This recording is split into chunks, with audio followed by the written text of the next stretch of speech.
Hey guys, how's it going? It's me, Chris, again, and today we have a 2017 Honda Clarity plug-in hybrid maintenance light reset. We are going to use this screen right here, the GPS system, and go ahead and turn on your car without starting. If you have the push start, go ahead and press twice, and if you have the key, go ahead and turn it to the second position. Let me turn off the volume here first. Press OK. Hit the mute. Okay, now you're gonna go ahead and press home. You're gonna go ahead and go to setting. Go ahead and hit vehicle. Go ahead and scroll down.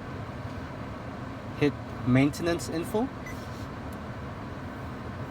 You're gonna go ahead and select reset item, and you're gonna do all item.